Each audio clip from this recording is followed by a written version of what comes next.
Kenya, a nation known for its vibrant culture and stunning landscapes, has often found itself grappling with political turbulence. The year is 2025, and the echoes of past struggles for democracy and social justice reverberate through the halls of Butere Girls' High School. The play in question, Echoes of War, is no ordinary high school production. Penned by Cleophas Malala, a former senator, the play delves into the complexities of power, corruption, and the generational divide in a fictional kingdom.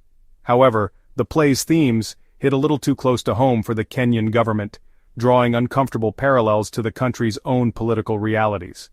At the heart of Echoes of War lies a story of student protests against oppressive tax hikes, resonating deeply with a nation where young people have increasingly voiced their discontent with government policies. The government's reaction, swift and severe, would expose the fragility of freedom of expression in Kenya and ignite a firestorm of controversy that would reverberate far beyond the school walls. Echoes of War is more than just a play, it's a reflection of Kenya's soul, a tapestry woven with threads of hope, frustration, and a yearning for change. Set against the backdrop of a fictional kingdom grappling with corruption and inequality, the play's true power lies in its ability to hold a mirror up to Kenyan society. At the heart of the play is a group of students, their youthful idealism clashing with the entrenched cynicism of the ruling elite.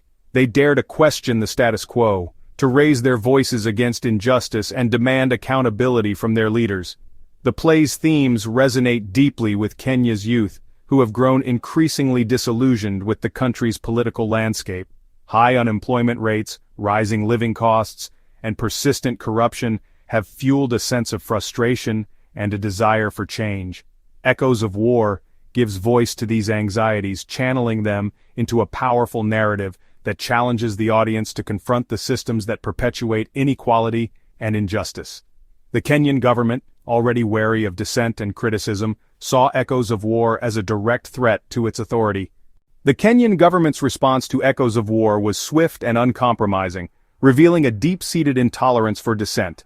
From the moment the play's controversial themes came to light, the authorities went on the offensive, employing a range of tactics designed to intimidate, silence, and ultimately censor the production. Police presence at Butere Girls' High School intensified dramatically in the days leading up to the play's scheduled performance. Students and faculty reported being subjected to intimidation and harassment, with officers disrupting rehearsals and questioning individuals about the play's message and intentions. Cleophas Malala, the play's author and a known critic of the government, found himself squarely in the authorities' crosshairs. He was briefly detained by police, questioned about his involvement in the production, and barred from attending the final rehearsals. The government barred journalists from covering the play's performance, amplifying the controversy surrounding Echoes of War. Despite the government's heavy-handed tactics and the climate of fear that had descended upon Butere Girls' High School, the students remained undeterred.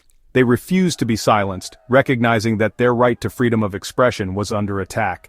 In a remarkable display of courage and solidarity, the students of Butere Girls' High School decided to take a stand. Following Malala's detention and the government's escalating attempts to censor the play, the students announced a boycott of the performance. This act of defiance sent a powerful message: they would not be complicit in their own silencing. On the day the play was scheduled to be performed, the students, dressed in their school uniforms, gathered in the school hall. But instead of taking their places on stage, they stood together, their voices uniting in a powerful rendition of the Kenyan national anthem. The students' actions resonated far beyond the school walls.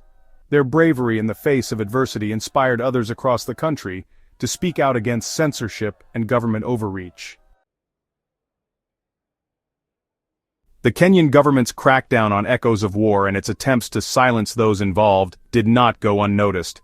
Both domestically and internationally, a chorus of condemnation arose, denouncing the government's actions as an assault on freedom of expression. Within Kenya, opposition figures, human rights groups, and ordinary citizens took to the streets and social media platforms to express their outrage. The hashtag #LetButereGirlsSpeak trended nationwide, becoming a rallying cry for those demanding accountability and respect for fundamental freedoms.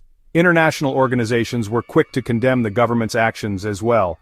Amnesty International issued a scathing statement, accusing the Kenyan government of trampling on the rights of its citizens. The government's attempts to justify its actions were met with skepticism and ridicule. The controversy surrounding Echoes of War is not an isolated incident but rather a symptom of a deeper struggle for freedom of expression in Kenya. The government's heavy-handed response to the play is part of a broader pattern of censorship and intimidation aimed at silencing dissenting voices. In recent years, Kenya has witnessed a worrying trend of shrinking civic space, with journalists, activists, and artists facing increasing harassment and intimidation. Laws ostensibly designed to combat hate speech and misinformation have been used to stifle legitimate dissent, creating an environment of self-censorship and fear. The media landscape in Kenya has also been severely impacted, with independent outlets facing pressure to toe the government line or risk losing licenses. This has resulted in a chilling effect on investigative journalism and critical reporting. The legacy of Echoes of War extends far beyond the walls of Butere Girls' High School. It serves as a powerful reminder of the importance of freedom of expression and the courage it takes to speak truth to power. While the play itself may have been silenced, its message continues to resonate, particularly among Kenya's youth. The students of Butere Girls' High School, through their defiance and unwavering commitment to their principles, have become an inspiration to a generation. They have shown that even in the face of adversity, young people have the power to make their voices heard and demand a better future. The controversy surrounding Echoes of War has ignited a national conversation about the state of democracy in Kenya.